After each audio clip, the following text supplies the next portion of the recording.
Quite the grand backdrop for a film, don't you think?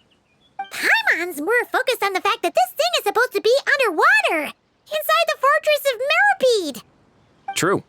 And keeping up with the maintenance on a vessel this big is a lot of work. It takes a crazy amount of manpower just to keep it up and running. Oh, Paimon kind of thought it just sat there until you needed it. I wish it were that simple. The truth is the maintenance costs on this thing are substantial, so we decided to rent it out during the festival to earn some extra mora. Besides, the inmates are the ones who keep it in good shape. Seeing the fruits of their labor put to use is a good form of social rehabilitation for them. Huh! You've really thought this through. What you think, Xavier? Is this a good place to shoot? Ah, I've got it! Good messieurs and mesdemoiselles, I've got it! Gonna take that as a yes. The beginning is the hardest part, and the opening of this film has been eluding me, but now I know just how it should start. Glad to hear it. Thanks for bringing us here, Risley. Don't thank me just yet. This isn't quite a done deal. Huh? Not a done deal as in someone already rented it out? You said no other production teams had snatched it up. This person isn't affiliated with a production team. The rental fee was high enough to scare off plenty of other film crews, but she didn't blink. Made quite the generous offer, and didn't even attempt to haggle. Do you know what she plans to use it for? I'd like to at least have a rough idea before going in to negotiate. I didn't ask for the details, but I did see what looked like a fishing permit and a business license on her desk. My guess is she's planning on using it for some kind of restaurant or aquarium. A floating restaurant is sure to attract people, but an aquarium sounds cool too. The views from the ship make it a great spot for a date. The winglet might not be under my command right now, but it's always nice to see her admired. A film is sure to drum up some good publicity as well. I do hope we can work something out with the current captain. Well, guess we should head over and talk things out then. Best of luck.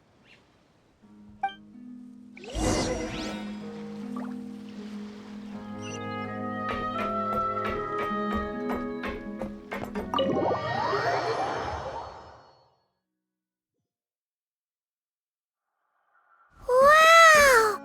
The winglet seems even bigger up close. The rooms are so spacious. Wonder who rented it out. Hello? Anyone there? Perhaps the captain had business to attend to elsewhere. But why rent such a massive boat just to have it sit here without even leaving so much as a note? Let's try again. Anyone there? Hello? Seriously? Right now? What is it gonna take to get some decent sleep around here? Is a nap too much to ask for? Sorry, the aquarium's closed for the... Huh?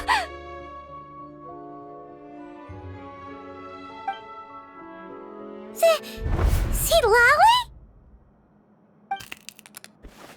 Traveler! Paimon! Hold on.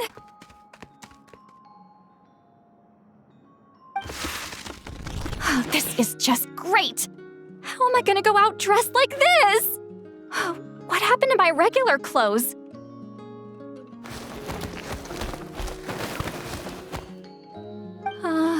The wash! I put them in the wash after I drank too much and fell into the fountain. Oh, this can't be happening! Am I seriously gonna go out like this? Think we might have caught her at a bad time. See Lolly? I don't want to hear it. Hear what? a single word about what I'm wearing. No comments, none. Is that clear? Oh, yep. Crystal.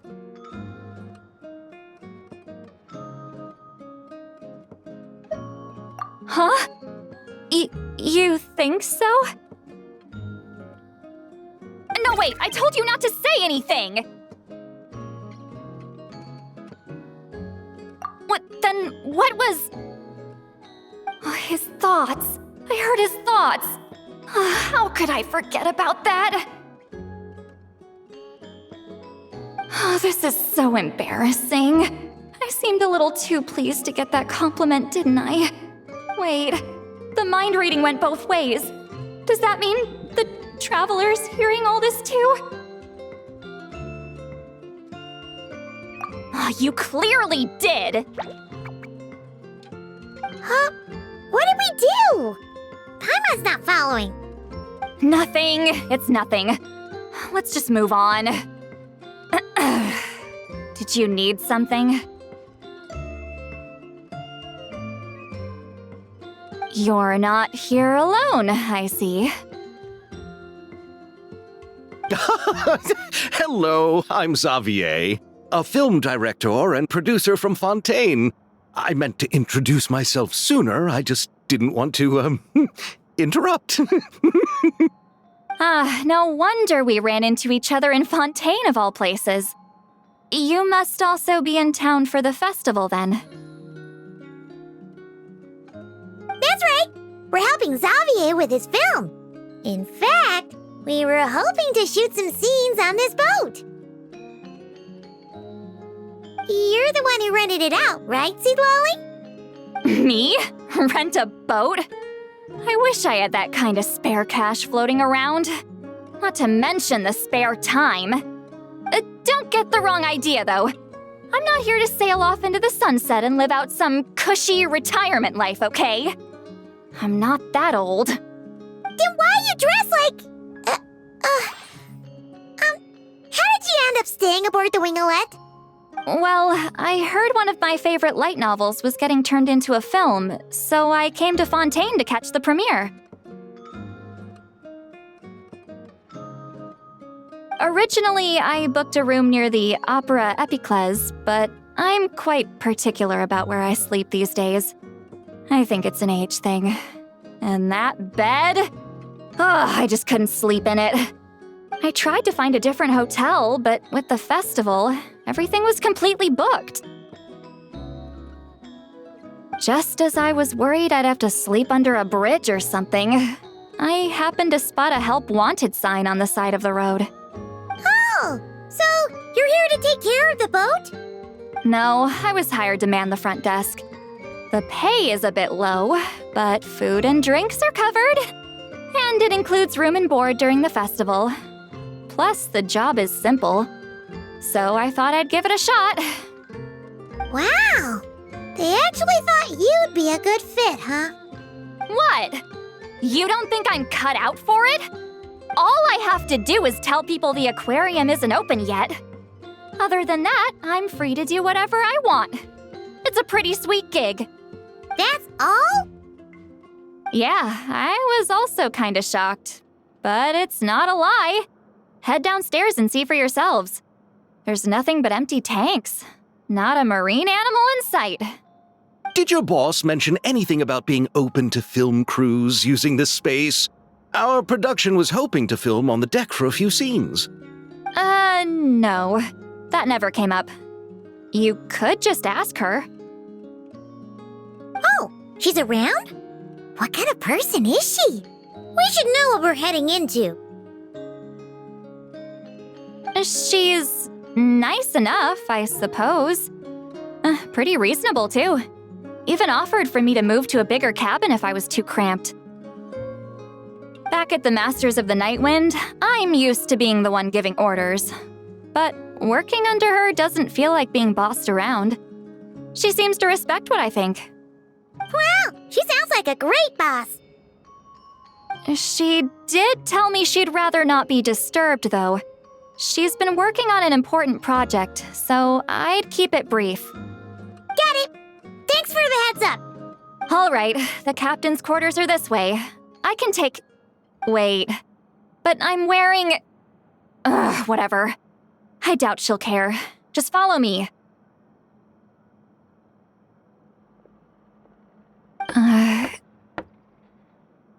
Miss Guillotin? These visitors were hoping to ask you about something.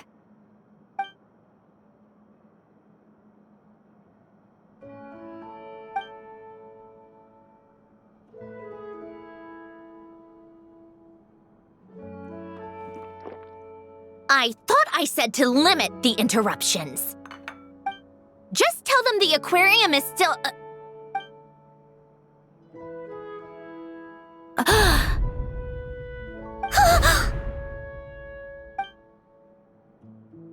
Sandrone? You're here! Huh? You know each other? Are you okay, Sandrone? Do you still remember us? Everyone was so upset after what happened. We all missed you so much.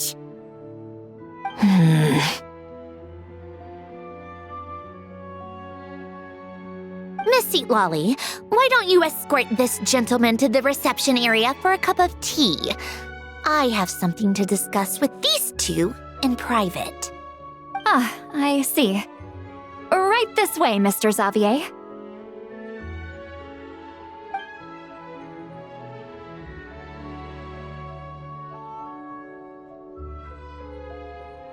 Sandrone? I really can't go anywhere without running into you two, can I? Are you okay? During the battle, your core... It was... Destroyed by that bastard Dottore. That's right. But as you can see, I'm fine now. No major issues. Or at least, there shouldn't be. Oh, what a relief! Oh, why didn't you tell us sooner? Or come back to see your friends? Now that I have the chance, I just want to say... Thank you for saving me. Huh? Don't get the wrong idea. I only saved you so we could complete that formula and defeat Dottore once and for all. Even if he did crawl back from the grave to make us all miserable again. That doesn't matter. You're still a hero. All right. But it wasn't just me. All I did was lend my brilliant mind to the cause and take care of one part of the plan. Although, I'm not denying it would have fallen apart without me. You got that right. You're amazing. But how did you go from from a lifeless pile of scrap to looking like this? Well, my mom was trying to put it a bit more gently, but yeah. Where do I even start?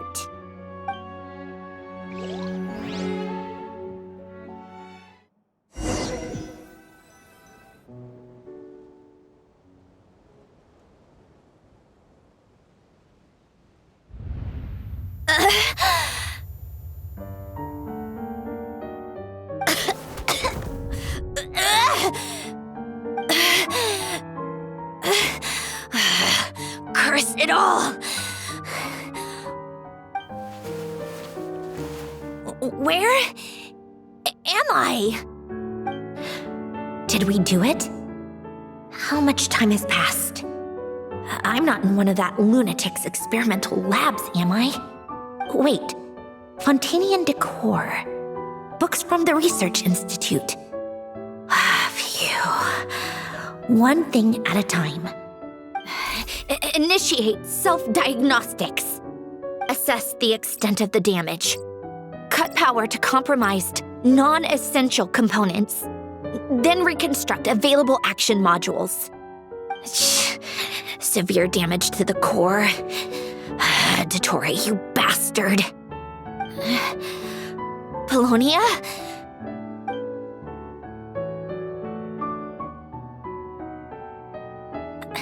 Polonia, wake up! Activate!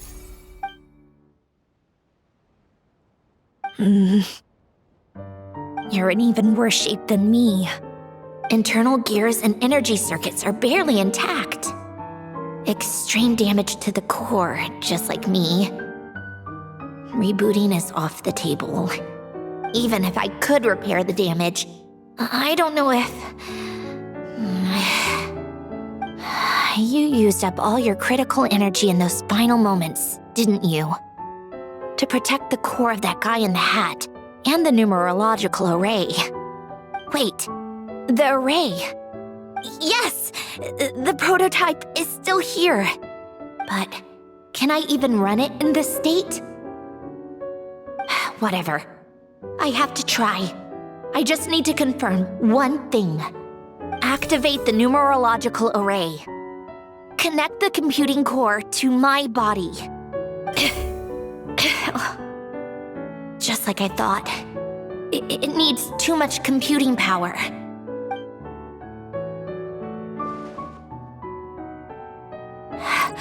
Cut off power supply to all functions except the thinking module. Please. I just need to ask one question. Initiate query regarding the 3 moon sisters. How many living moon goddesses are there in possession of the Trilunar Authority? 1. It worked. You did it, Columbina. You made it back. But how did I survive? The self-diagnostics showed damage severe enough to shut me down for good. What triggered the reboot? A built-in message? Only visible after a core reboot. The final gift. Alen!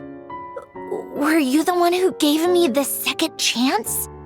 But why now? What activated it? What is that? A vision? Wait, no. It's a stellar linchpin?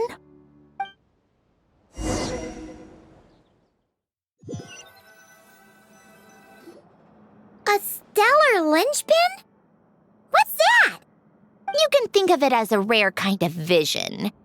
As for what causes one to manifest, well, that's still unknown.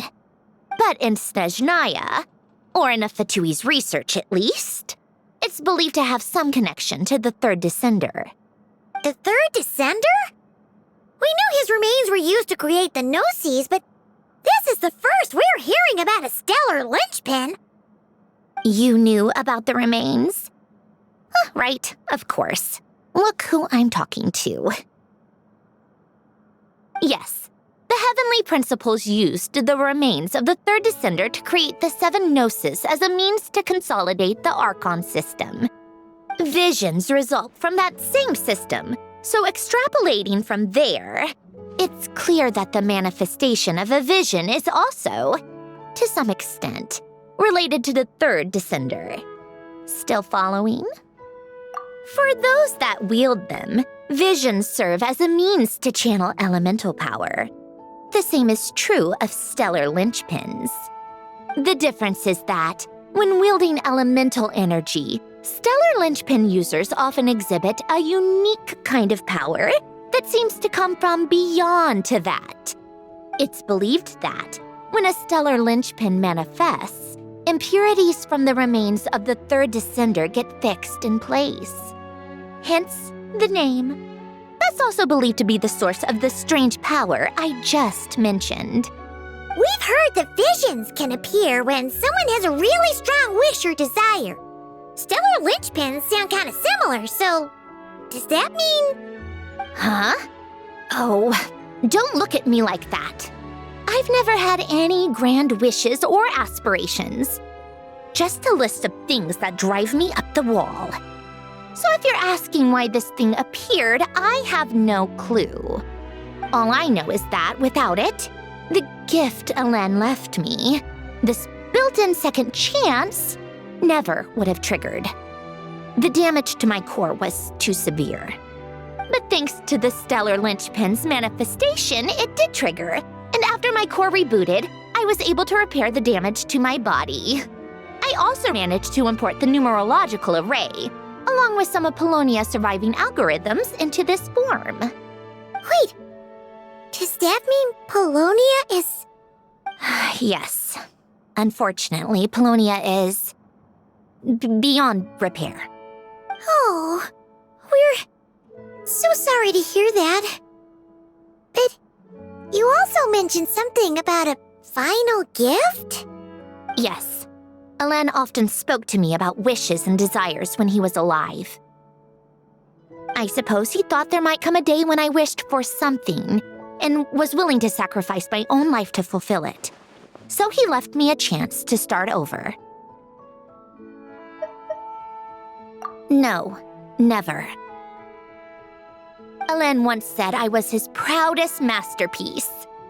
That might sound boastful coming from me, but it's also an undeniable fact. After Alain died, I started studying how Polonia and I worked. Polonia is essentially a computational machine, so it wasn't difficult to figure out the mechanical principles there. But when it came to my own structure, that's when Alain, the Lord Artificer's true greatness, struck me once again. I attempted to imitate it when I created Catherine, but in the end, she turned out to be nothing more than a superficial replica. What? But his creations go. Catherine is super impressive. We were shocked when we first found out she was a puppet. No, she's nothing compared to what Alain was able to create.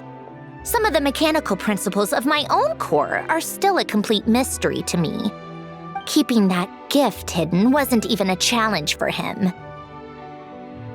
Just a shame I had to waste it on fighting Dottore. I just couldn't stand the thought of him coming out on top.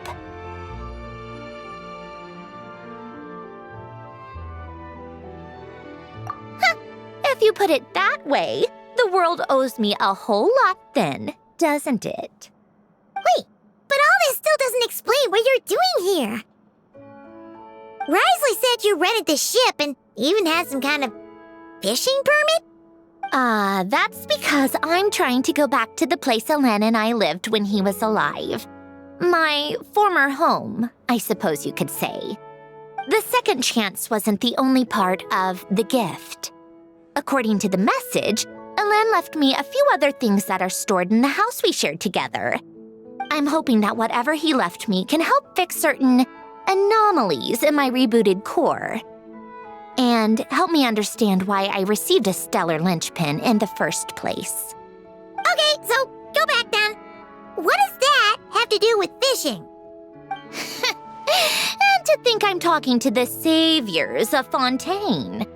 Did you forget that the water levels have been rising for centuries? I can't just go back to the place I used to live because now it's underwater. Oh, right. With the rising water levels and changes in terrain, it's not just a matter of finding where it is, but also clearing away any sediment or debris. But Fontaine law prohibits unauthorized individuals and organizations from excavating underwater ruins. A Melazine caught me the minute I even made an attempt. Why not apply for authorization then? And face the endless slog of Fontanian bureaucracy. No thanks. Besides, I'm a Fatui harbinger. The diplomatic implications alone would be enough to give the gestionnaires at the Palais Mermonia a headache. A fishing permit, on the other hand, isn't difficult to obtain at all. Minimal paperwork required, and under the name Guilledin, the application was a cinch. So you're exploiting a legal loophole? Am I? That underwater home belongs to me. If I happen to chance upon it while doing some fishing, what's the issue with that? Of course, I do have to catch some fish to put in the aquarium, just in case the gestionnaires come to check up on things. That's also the reason I hired someone to man the front desk. Huh? But isn't that kind of a waste? license and rented out this giant ship. Just for show? If you want to run an aquarium that bad, be my guest. Use the facilities however you want. I'm certainly not going to stop you. All I want is to go back home and see what other gifts Alain wanted me to inherit. Hold on. Enough about me. What are you two even doing here?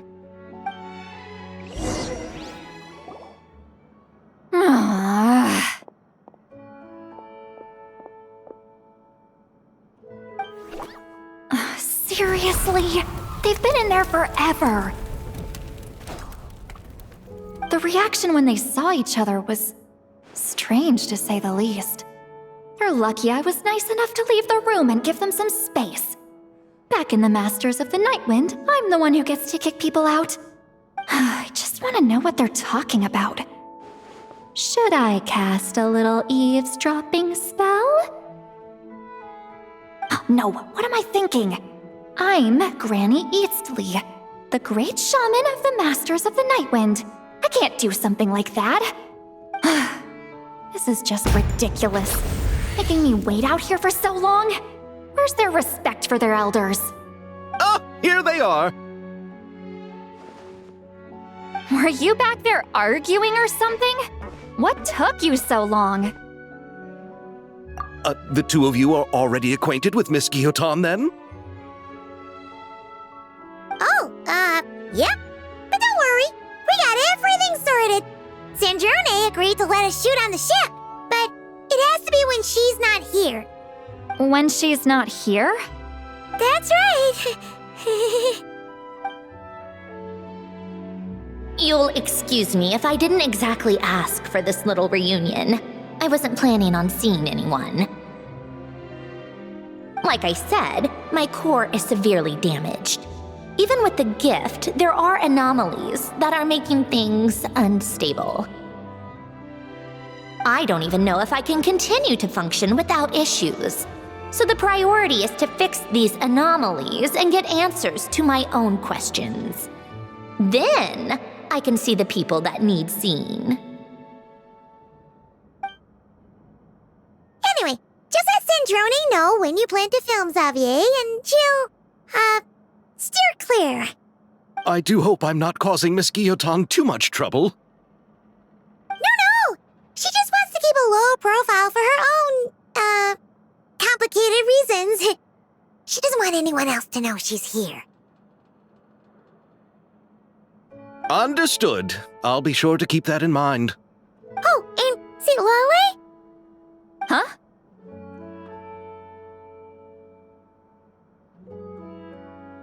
You mean Miss Guillotin? What does she want? Oh, please don't let it be about the pajamas. What? The 7th of the VIII Harbingers? Why are you telling me all this? I asked the traveler about you, and I've decided it's best to be open in this instance. I can understand if you would rather not work for a Harbinger. Regardless, the room on the ship is yours to keep. You're an acquaintance of the traveler, and I plan to honor that. Wait, she's actually nice? It's not a problem. The captain also worked for the VIII, and he helped Natlan a great deal. We know that there are good people among your ranks. Besides, I've been around long enough to know what it means to earn one's keep. This isn't Natlan, and I don't expect special treatment. Besides, sitting at a desk isn't exactly back-breaking work. I appreciate that perspective, great shaman. Seat Lolly. Just call me Seat Lolly. That title makes me sound so... old. Well, Seat Lolly, the traveler and I are looking for something, so we'll be heading underwater together soon. I'll leave the ship in your care while we're gone. Together? How often? Not too often. We're heading out in a bit, but I'll be available if you need something. You couldn't, go alone? I wanted to, but he was concerned about my physical well-being. So he offered to come with. Guess my mental well-being means nothing then. Huh?